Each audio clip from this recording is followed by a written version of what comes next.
जय हिंद। 26 जनवरी की tractor parade की मैं अपनी खुद की कहानी बताऊं।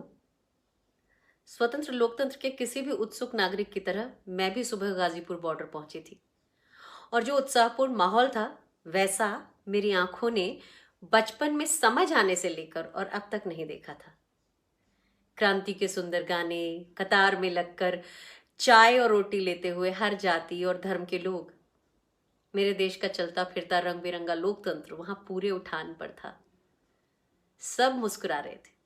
भीड़ में धक्का मुक्की तक नहीं थी। एक अनरिटन डिसिप्लिन था सबके अंदर। ना कोई राग, ना द्वेष और ना आक्रोश। बस सबकी आंखों में एक अलौकिक आनंद और उम्मीद थी। जिसने भी वो आलम देखा बस अभिभूत होकर देखता ही रह गया था।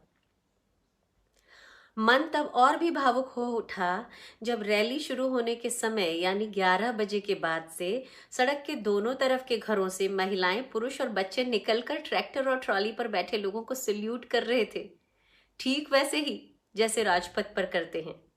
हमारा भारत उस समय वहीं खड़ा था, खुद पर शायद गर्व भी कर रहा था। कुछ उत्साही लोग दोनों तरफ पीने का पानी और फूल लेकर खड़े थे, पानी पिला रहे थे, फूल बरसा रहे थे। माहौल में गेंदे और गुलाबों की खुशबू थी और मैं भाई दिलदीप का तिरंगा लहराता ट्रैक्टर चलाते हुए पत्रकार फ्रेंड मयंक, जुलेखा और विशेष के साथ बात करती जा रही थी। पूरा रास्ता खुला हुआ था और हमारे आगे चल रहे कुछ ट्रैक्टर्स के अलावा रास्ता खाली भी मिल रहा था। बस तभी मयंक ने अपने लाइव कवरेज में कहा कि हम दिल्ली की सीमा के अंदर आ चुके हैं और लगभग उसी समय दिलदीप को कोई फोन आया और उसने बात करने के बाद मुझसे कहा कि हम गलत रास्ते पर आ गए हैं। मैंने ट्रैक्टर साइड में लगाया और फिर रिवर्स में लेकर हम कट तक पहुंचे और वहां से फ्लाईओवर के नीचे आकर वापस गाजीपुर बॉर्डर की ओर यू टर्न लिया। लेकिन थोड़ा आगे जाकर जानते हैं हमने क्या देखा? पुलिस ने लौटने के रास्ते पर डीटीसी की 2 बसेस लगाकर रास्ता रोक रखा था। यानी कि गलत रास्ते की ओर जाते समय कोई बैरिकेड्स नहीं थे और सही रास्ते पर मुड़ने ना देने के लिए रास्ता रोका हुआ था। हम तो दिल्ली के बारे में जानते थे तो जल्दी लौट लिए, लेकिन जो किसान दिल्ली इसी परेड के लिए आए थे उनसे चूक होना लाजमी था और दिल्ली पुलिस का कोई इंडिकेटर या मार्गदर्शन था ही नहीं। इस आप बीती को आज कहना इसलिए जरूरी है कि आप जानें कि ये सिर्फ एक समझा बूझा ट्रैप था किसान आंदोलन को तोड़ने का, और किसानों का दुर्भाग्य कि वे इस ट्रैप में फंस भी गए। यानी इस बार तथाकथित चाणक्यों की साजिश कामयाब रही। इसमें पुलिस ने तो किसानों से अंडरटेकिंग ली थी, लेकिन अपनी तरफ से पुलिस की मार्ग में क्या व्यवस्था रहेगी इसका कोई कमिटमेंट जाहिर तौर पर ना तो देखने में आया, ना एक नक्शे के अलावा कोई और दस्तावेज प्रचारित या पब्लिश हुआ।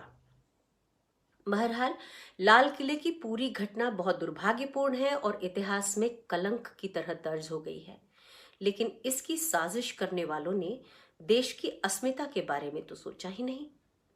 उनका लक्ष्य ही किसान को देश की नजरों में नीचा दिखाना था और आंदोलन को एक बारगी जैसे कुचलना था, और कम से कम प्रथम दृष्टया वे इसमें कामयाब हुए भी दिखते हैं। यानी लोकतंत्र में एक बार फिर एक षड्यंत्र हुआ, बड़े पैमाने पर हुआ।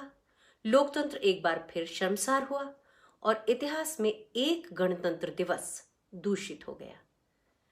किसान के कंधे से बंदूक भी चल गई और किसान ही घायल भी हो गया।